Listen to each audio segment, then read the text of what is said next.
সবাইকে নমস্কার। আবার আজকে একটা নতুন ভিডিও নিয়ে চলে এলাম গাড়ির রিভিউ করার জন্যে।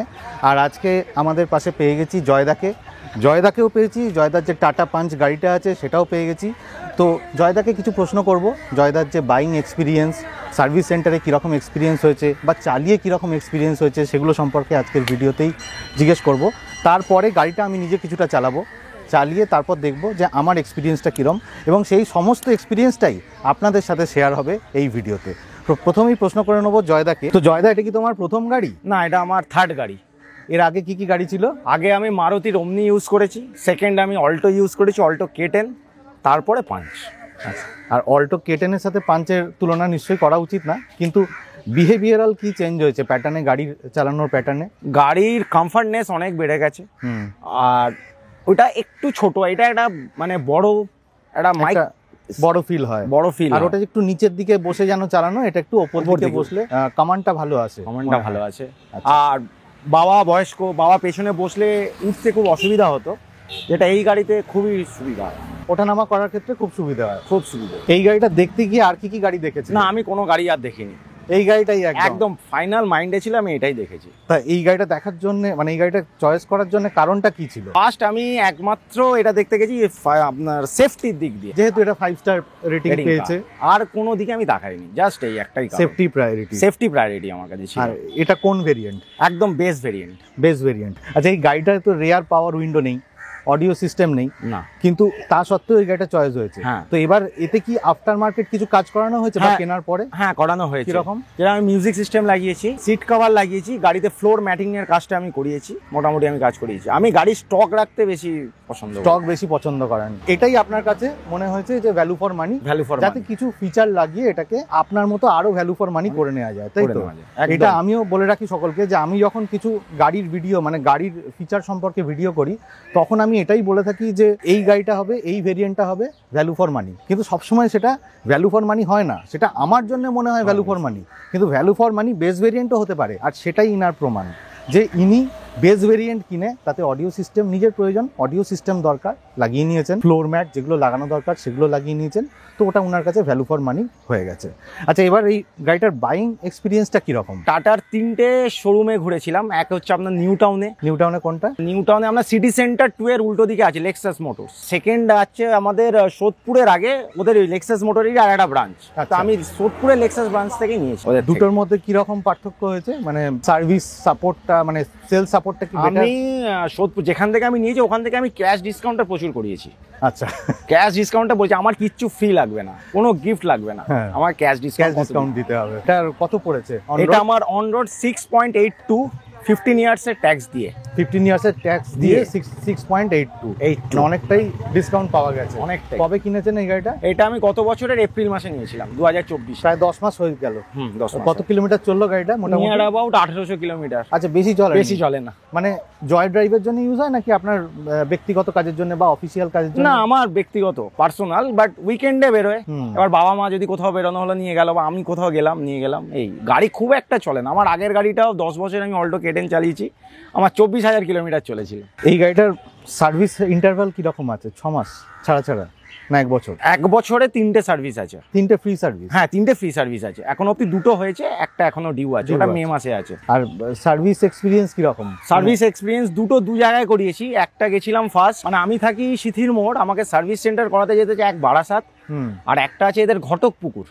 ঘটকপুকুর তো আপনার বাড়ি থেকে অনেকটাই। ফার্স্ট এডটা আমি ঘটকপুকুরে গেছিলাম, ওখানকার এক্সপিরিয়েন্স ভালো, কিন্তু আমাকে এখান থেকে অতটা যেতে হয়েছে। আর আমাদের এখানে নিয়ারেস্ট শ্যামবাজার একটা অথরাইজ আছে, ওটাতে আমি যাইনি, কথা বলেছি, নেক্সট ইয়ার আমার ইচ্ছা আছে আমি ওখানেই করাবো। আচ্ছা, আর ওখানে যে সার্ভিস করিয়েছেন কিরকম এক্সপিরিয়েন্স হয়েছে? এক্সপিরিয়েন্স ভালো, আমি টাইমে গেছি, টাইমে আমাকে গাড়ি দিয়ে দিয়েছে, কোনো না একদমই না। কিন্তু একটা কথা বলি, মারুতিতে যেন বিজি থাকে, সেই ক্ষেত্রে এখানে অনেকটাই হালকা। হ্যাঁ, কিন্তু হালকা থাকার জন্য তার কি একটা সুবিধা আপনি পেয়েছেন, যেহেতু ওদের কাজের প্রেশারটা মারুতির মতো অত নেই, তাই আপনাকে আলাদা করে বেশি ফোকাস করেছে, আপনার গাড়িটার প্রতি বেশি যত্ন নিয়েছে, এরকম কি মনে হয়েছে? না, এরকম কিছু মনে হয়নি, কিন্তু টাইমটা একদম টাইমে দিয়েছে। মারুতি সেটা করতো নর্মাল, কিন্তু মারুতিতে একটু হয়তো দেরি হলেও হয়ে যেত, কিন্তু এতে হয়নি সেটা।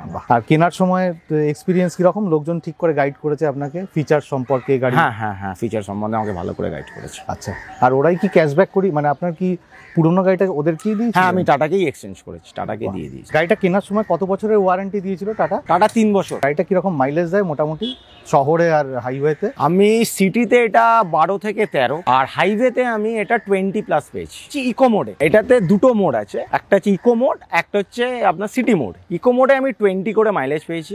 সিটিতেও আমি একবার হাইওয়েতে চালিয়েছি, তখন আমি 18 করে পেয়েছি। 18 করে পেয়েছি। আর সিটিতে আমি নর্মালি আমাদের শহরে আমি ইকো মোডেই চালাই 12 থেকে 13। এখানেই আমার একটু দুঃখ লাগে মনে। আমি আগের গাড়িটার সাথে যদি আমি তুলনা করি, সিটিতে মারুতি যেরকম মাইলেজ নিয়ে দিয়ে দিত, সেটা একটু কষ্ট হয় মনে, এখন মনে হয় 16-17 হয়ে যেত আরামসে। আর এখানে 12-13। সিটি মোডে আরো কমে যাচ্ছে। সিটি মোডে একটু কমে যায়।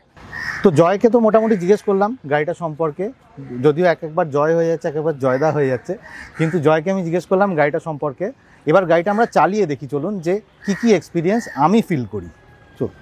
আচ্ছা, বাই দ্য ওয়ে আজকে একটু বলে নিই, সেটা হচ্ছে ভিডিওটা যখন করছি আজকে গঙ্গার ধারে করছি, তো গঙ্গার ধারে ভিডিও করতে গিয়ে এত অসুবিধা হচ্ছিল, ওপর থেকে কাক কখনো পটি করে দিচ্ছিল, লাইট কখনো ঠিক আসছিল না, কিন্তু যতটা পেরেছে আমার পেছন দিকে যিনি বসে আছে জয়দা আর তার সাথে যিনি আছেন পার্টনার, দুজনে মিলে এত সুন্দর ক্যামেরার অ্যাঙ্গেল রেখেছে, কারণ এরা পেশায় ফটোগ্রাফার এবং সমস্ত ধরনের এরা সিনেম্যাটিক কাজকর্ম করে থাকে। সুতরাং ওদের থেকেও আমি অনেক ইনপুট পেলাম আজকে, যে কিরকম ভাবে গাড়ির ভিডিও করতে হয়, গাড়ির কিভাবে, ওটা কি বললে তুমি, শিপ অ্যান্ড শট যেটা হয়, মানে দাদাকে আমি বলছিলাম যদি দাদা গিম্বেল ইউজ করে তো আরো জিনিসটা আরো বেটার হবে, সেটাই আজকে আমি দাদাকে বললাম। দাদাও বলেছে নিশ্চয়ই ওটা ট্রাই করবে।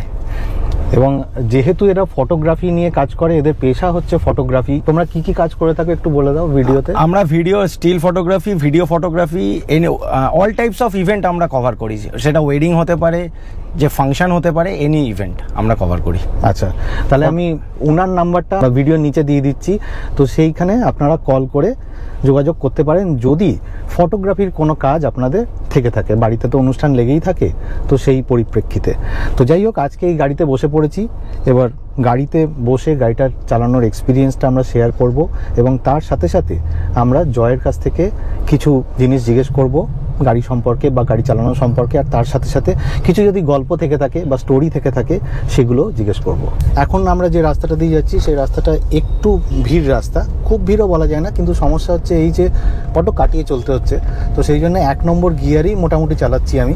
যেখানে আমি বসে আছি এটা যথেষ্ট উঁচু পজিশন, মানে আমার গাড়ির থেকে তো উঁচু পজিশন বটেই, যেহেতু এটা একটা এসইউভি টাইপের গাড়ি, তো অনেক কমান্ডিং লাগছে, অনেকটা জায়গা দেখা যাচ্ছে, যেটা ছোট গাড়ি বা নিচু গাড়ি হলে অসুবিধে হয়।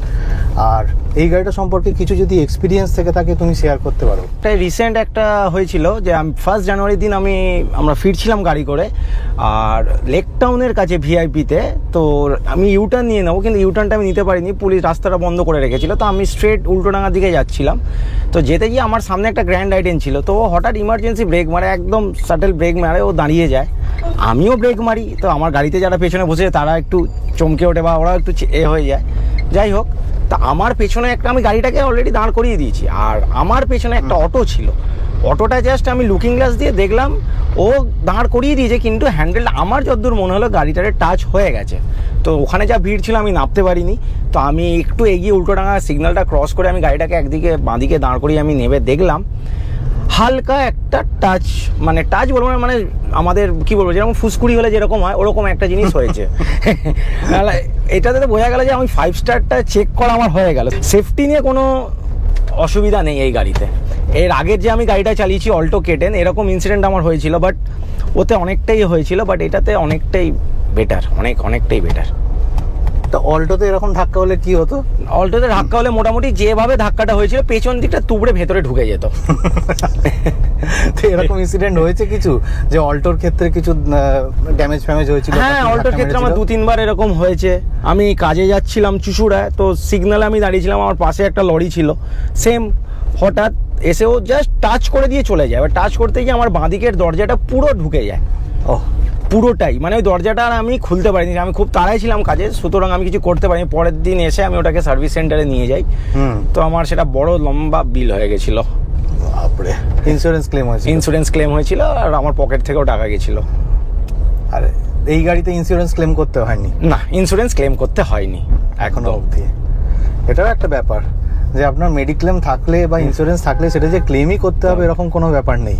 সেটাই টাটা আর কি দেখায় যে এদের সেফটিটা এত ভালো এবং এদের যে বডি, সব থেকে বড় কথা যে আমি দেখেছি জয় যে অনেক গাড়িতে ধাক্কা লাগে, অনেক গাড়ি কিন্তু ডেন্ট হয়ে যায়, কিন্তু টাটার গাড়িতে মানে অনেক অ্যাক্সিডেন্টের যে ইনসিডেন্ট গুলো ভিডিওতে দেয় তাতে কিন্তু ধাক্কা পাক্কা লাগলে চট করে গাড়ির বডি বাঁকে না একদম। ঠিক আছে, বডি স্ট্রাকচার কিংবা 5 স্টার রেটিং একটা আলাদা, সম্পূর্ণ আলাদা বিষয়, কিন্তু তা সত্ত্বেও বলবো যে টাটার বডি স্ট্রাকচার কিন্তু ফার বেটার। এবং আমি নাম করছি না যে কোন কোম্পানির থেকে বেটার, কিন্তু অনেকের থেকে আমি বেটার দেখেছি। এই গাড়িটা সম্পর্কে কোনো কমপ্লেন আছে নাকি তোমার জয়? না, এখন অবধি কোনো কমপ্লেন নেই। ইন ফিউচার জানি না, এখন অবধি কোনো কমপ্লেন নেই। এই এপ্রিল মাস এলে 1 বছর হবে, এখন অবধি কোনো কমপ্লেন নেই। আর ফিচার্স যা পেয়েছো? যা ফিচার্স পেয়েছি আমি স্যাটিসফাই, যা মানে যতটুকু দরকার সব কিছুই আছে। একটা জিনিসই আমার বাজে লেগেছে, বাঁ দিকে যেটা এই হ্যান্ডেল যেটা ধরার জন্য এইটা ক্রস কাটিং টাটা কেন করলো আমি বুঝতে পারলাম না। সব এত কিছু যখন দিয়েছে এটা অন্তত দেওয়া উচিত ছিল, যেটা নিড এটা দেওয়া দরকার, কিন্তু এটা দাদা দেয়নি। আপনার বাঁ দিকে মানে বাঁ দিকে যে হ্যান্ডেলটা রয়েছে ধরার জন্য, যেটা বয়স্ক লোক ধরে উঠতে বা নামতে পারবে, সেই জিনিসটা কিন্তু এতে প্রেজেন্ট নেই। তো সেই একটা অসুবিধে বা কমপ্লেন আছে। টাটাওয়ালা যদি এটা শুনে থাকেন তাহলে আপনারা যদি কিছু কারেকশন করার দরকার হয় করে নেবেন, কারণ এটা করতে বেশি খরচাও পড়বে না আশা করি। তো আরেকটা জায়গায় এসে গেছে, প্রচন্ড জ্যাম ছিল একটু আগে, এখন একটু খালি জায়গা আবার পেলাম, তো সেখানে আবার একটু টেস্ট হয়ে যাবে যে গাড়ির ইঞ্জিনটা কিরকম পারফরমেন্স করছে।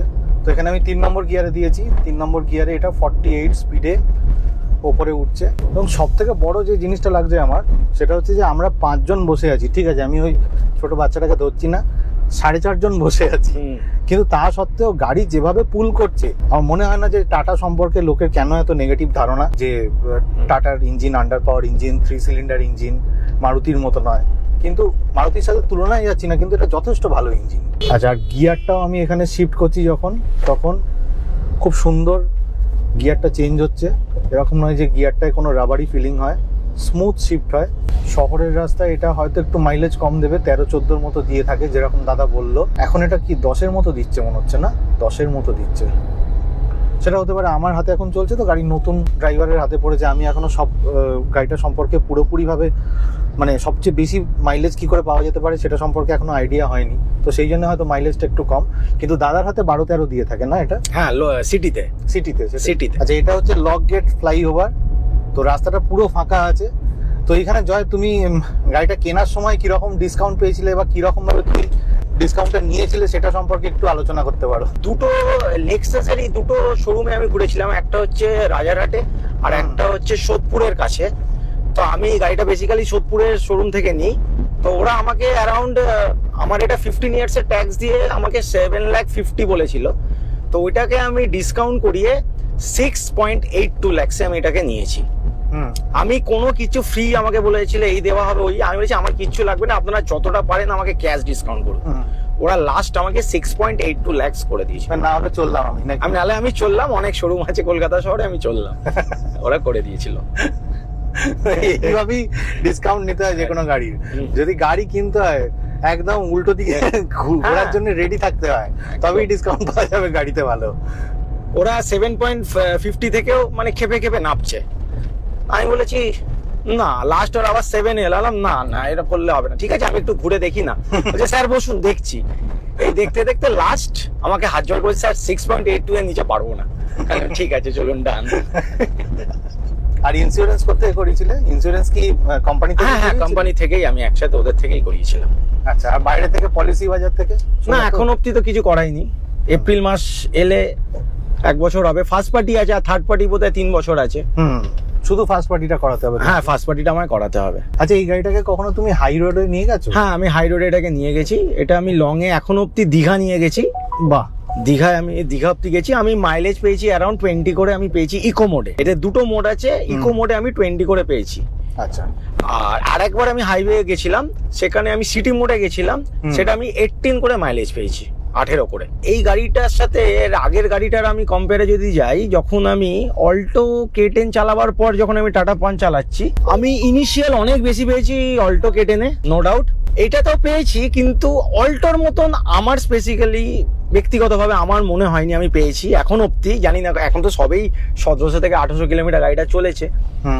কিন্তু এই গাড়িটার আবার একটা অন্যরকম জিনিস দেখলাম, এটা অ্যাভাব যখন 80 স্পিড ক্রস করে যায়, 80 to 100 অব্দি স্মুথ উঠছে 100 এর পরে একটা মনে হয় যে আলাদা করে এটা একটা বুস্ট চলে আসে।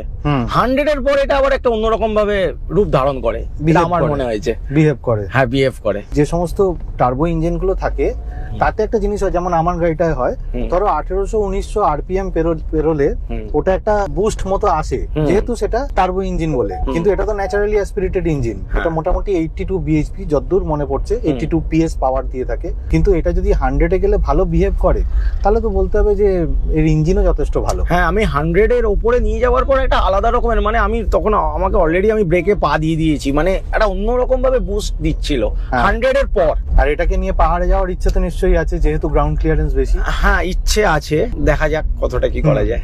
মানে অযোধ্যা দিয়ে তো শুরু করা যেতেই পারে, একদম যেতেই পারে। হ্যাঁ, ওখানের পরে তারপর না হয় দার্জিলিং, সিকিম ওগুলো হবে। হ্যাঁ, আমি এখন যে রাস্তা দিয়ে যাচ্ছি, আমি আগে আমার অল্টো কেটেন গেলে যে বাম্পার গুলো আছে আমার টাচ হয়ে যেত, কিন্তু এই গাড়িতে কিচ্ছু সেই ফিলটা হয় না, বা টাচ হয়নি এখন অব্দি, অনেকটাই উঁচু। আর এর ক্লাচটাও যে খুব হার্ড সেটা নয়, একদম মানে নরম ক্লাচ। আর আমার গাড়ির ক্লাচটাও হার্ড, কিন্তু এই গাড়িটা পেট্রোল গাড়ি যেরকম ক্লাচ নরম হয়, এই গাড়িরও কিন্তু ক্লাচটা নরম। সুতরাং ম্যানুয়াল ট্রান্সমিশন কিনবো, ক্লাচটায় অনবরত পা প্রেস করতে হবে, বাঁ পাটায় ব্যথা করবে, এই ভয়টা যাদের মনে চাগার দিয়ে ওঠে, তাদেরকেও আমি বলতে পারি যে এই গাড়িটা নিতে পারেন, কারণ এই গাড়ির ক্লাচটাও কিন্তু যথেষ্ট নরম। আমার থেকে দাদা হয়তো আরো ভালো বলতে পারবে, আমি যে ডিসকাউন্টে করিয়েছি, আমার ভ্যালু ফর মানি এই মডেলটাই মনে হয়েছে একদম টাটার ক্ষেত্রে। এবং 5 স্টার রেটিং অন্য কোনো গাড়িতে তো এরকম পাওয়া যাচ্ছে না, এত কম দামে 5 স্টার রেটিং। হতে পারে 4 স্টার রেটিং টাটা টিগর পেয়েছে, কিন্তু 5 স্টার তো পায়নি। এবং সব থেকে বড় কথা হচ্ছে যে এরকম গাড়ি আগে মাহিন্দ্রা কোম্পানিও বার করেছিল KUV 100 ওপরে, হ্যাঁ, কিন্তু সেই গাড়িটা যেন সময়ের সাথে মিল খেতে পারলো না। হ্যাঁ, ওটাও যদি আজকে থাকতো, ওটাও যদি গাড়িটা মাইলেজটা ভালো দিত, তাহলে ওই গাড়িটাও চলতো।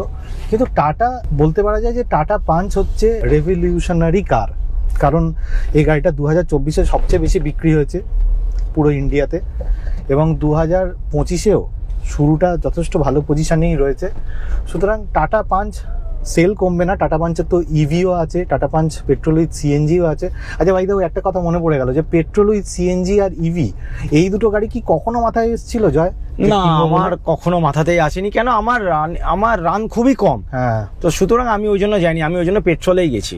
সিএনজিটাও আমি ভাবিনি। সিএনজির মধ্যে একটুখানি একটা ভয়ের ব্যাপার ছিল, যে আগেকার দিনে দেখেছি গাড়িতে একটু বাস্ট হচ্ছে বা কিছু হচ্ছে, ওরকম একটা জিনিস মাইন্ডে হয়তো হালকা ছিল। তো আর যেহেতু আমার রান কম, সেই জন্য আমি পেট্রোলেই গেছি। ইভির ওপরে এখন অব্দি মানে চার্জিং নিয়ে একটা মাথার মধ্যে একটা প্যানিক ছিল, যদি লং এ যাই বা হাইওয়েতে যাই, যদি চার্জিং না পাই, এই একটা কারণে ইভিতে যাইনি, নাহলে আমার ইভি পছন্দ। আচ্ছা, এবার কম্পারেটিভলি একটু ফাঁকা রাস্তায় চলে এসেছি।